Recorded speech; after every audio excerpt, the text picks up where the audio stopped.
রব্বুল আলামিনকে যদি আমরা প্রশ্ন করি, ওগো আল্লাহ তোমার কাছে জানতে চাই, এই যে দুনিয়াতে আমাদেরকে পাঠিয়ে দিলেন, আমাদের জন্য একটা কিতাব নাজিল করে দিলেন, ওগো আল্লাহ তোমার কাছে জানতে চাই, এই যে দুনিয়াতে মানুষের হেদায়েতের জন্য, হুদাল লিন্নাস, গোটা মানব জাতির হেদায়েতের জন্য যেই কোরআন নাজিল করে দিলেন, ওগো আল্লাহ তোমার কাছে জানতে চাই, এই কোরআনটা কোন দিন নাজিল হয়েছে, কোথা থেকে নাজিল হয়েছে? প্রশ্ন করেছেন কোনদিন?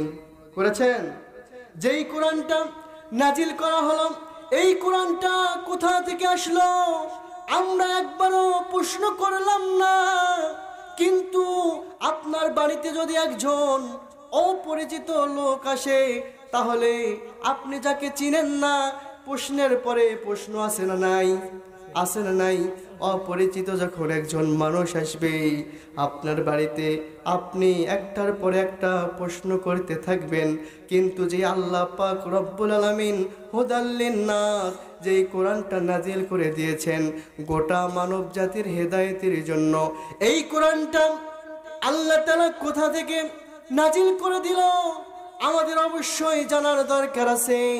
রব্বুল আলামিনকে যদি আমরা প্রশ্ন করি, ওগো আল্লাহ তোমার কাছে জানতে চাই, এই যে কোরআনটা নাজিল করে দিয়েছো, ওগো আল্লাহ তোমার কাছে জানতে চাই, এই কোরআনটা দুনিয়াতে আসার আগে এই কোরআনের বাড়ি কোথায় ছিল? রব্বুল আলামিনকে যদি আমরা প্রশ্ন করি, রব্বুল আলামিন সুন্দর করে জানায় দিয়েছেন, বাল হুয়া কুরআনুম মাজিদুন ফি লাউহিম মাহফুজ। আল্লাহু আকবার বলেন। রব্বুল আলামিন সুন্দর করে জানায় দিয়েছেন, বাল হুয়া কুরআন, এই কুরআন আমি আল্লাহ তাআলা নাজিল করে দিয়েছি ফি লাউহিম মাহফুজ, লাউহে মাহফুজ থেকে সংরক্ষিত করে হযরত জিবরাইল আলাইহিস সালামের মাধ্যমে এই কোরআনুল কারীমটা আমি আল্লাহ পাক রব্বুল আলামিন এই দুনিয়ার মানুষের হেদায়েতের জন্য পাঠিয়ে দিয়েছি।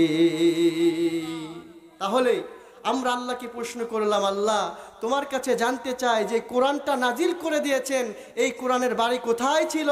আল্লাহ তাআলা জানাই দিলেন এই কোরআনের বাড়ি ছিল লাউহে মাহফুজে। সুবহানাল্লাহ বলেন।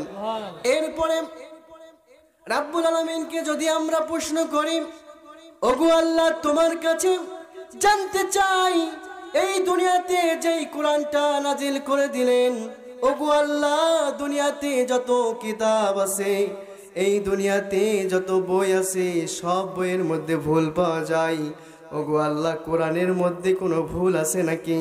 রব্বুল আলামিন কোরআনুল কারীমের 2 নম্বর সূরা, সূরাতুল বাকারার 2 নম্বর আয়াতে কারিমার ভিতরে সুন্দর করে জানায় দিয়েছেন, জালিকাল কিতাবু লা রাইবা ফিহি হুদাল লিল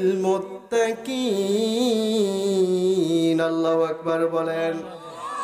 রব্বুল আলামিন সুন্দর করে জানায় দিয়েছেন, জালিকাল কিতাব, আমি আল্লাহ তাআলা যেই কিতাবটা নাজিল করে দিয়েছি, এই কিতাবের ভিতরে কোনো সন্দেহ নাই, এই কিতাবের ভিতরে কোনো ভুল নাই, কোনো সংশয় নাই। যারাই মেনে চলবে তারা হুদাল লিল মুত্তাকিন, তারা মুত্তাকি মুসলমান হয়ে যাবে।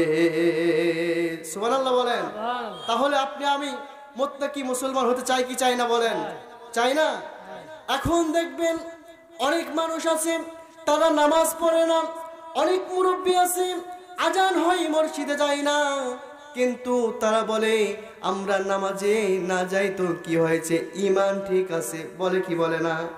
অনেক মুরব্বী দেখবেন বাজার ঘাটে চার দোকানে আড্ডা দেয়, আবার কলার ঝোকায় বলে আমি নামাজ পড়ি না তো কি হয়েছে, আমার ঈমান ঠিক আছে। এমন মুসল্লি আছে না নাই? নাই। এইরকম মুসল্লির অভাব নাই। সম্মানিত ভাইরা আমার, রব্বুল আলামিন সুন্দর করে জানায় দিয়েছেন, যারা নিজেকে মুমিন দাবি করে, মুমিন ইমানদার দাবি করে, তারা মুমিন ইমানদার দাবি করলেই মুমিন ইমানদার হতে পারবে না।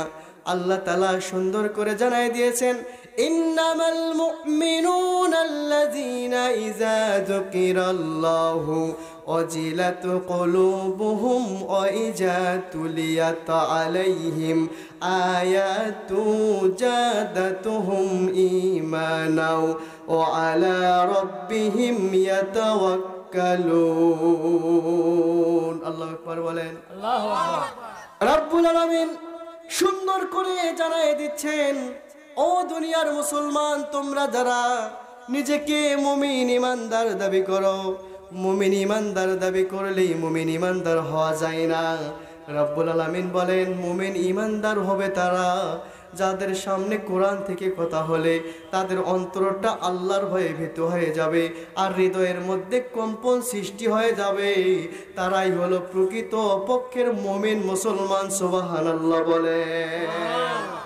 এইবার আসুন, আল্লাহ তাআলা যেই কুরআনুল কারীমটা নাজিল করে দিয়েছেন গোটা দুনিয়ার মানুষের জন্য, রাব্বুল আলামিন ডাক দিয়ে বলে, দুনিয়ার মানুষ শুনে রাখো, আমি আল্লাহ তাআলা যেই কোরআনটা নাজিল করে দিয়েছি, এই কোরআনের কাছে যদি কেউ আত্মসমর্থন করে, কোরআন দিয়ে আইন তৈরি করে, কোরআন দিয়ে বিচার করে, কোরআন দিয়ে রাষ্ট্র পরিচালনা করে, রান্নাঘর থেকে শুরু করে নিয়ে পার্লামেন্ট পর্যন্ত যদি কোরআন দিয়ে পরিচালনা করে, রাব্বুল আলামিন বলে তাদের জন্য জান্নাতুল ফিরদাউসি নুজুলা, আমি আল্লাহ তাআলা তাদের জন্য জান্নাতুল ফিরদাউস বরাদ্দ করে দিব।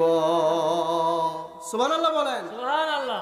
তাহলে রাব্বুল আলামিন বলেন, যারা এই কোরআন মেনে চলবে, কোরআন দিয়ে নিজের জীবনটা সাজাবে, রান্নাঘর থেকে শুরু করে নিয়ে পার্লামেন্ট পর্যন্ত কোরআন দিয়ে পরিচালনা করবে, আল্লাহ তাআলা বলেছে তাদের জন্য জান্নাতুল ফিরদাউস বরাদ্দ করে দিব। সুবহানাল্লাহ বলেন। সুবহানাল্লাহ। এরপরে রাব্বুল আলামিন বলেন, ও দুনিয়ার মানুষ শুনে রাখো, যারা কোরআন মানবে না, এই কোরআনের কাছে আত্মসমর্থন করবে না, কোরআন দিয়ে আইন তৈরি করবে না, কোরআন দিয়ে বিচার করবে না, রান্নাঘর থেকে পার্লামেন্ট পর্যন্ত যারা কোরআন দিয়ে পরিচালনা করবে না, রাব্বুল আলামিন বলে আমি আল্লাহ তাআলা ইন্না আযাবিলা শাদীদ, আমি আল্লাহ তাআলা তাদের জন্য কঠিন আযাবের ব্যবস্থা রেখে দিয়েছি। নাউজুবিল্লাহ বলেন।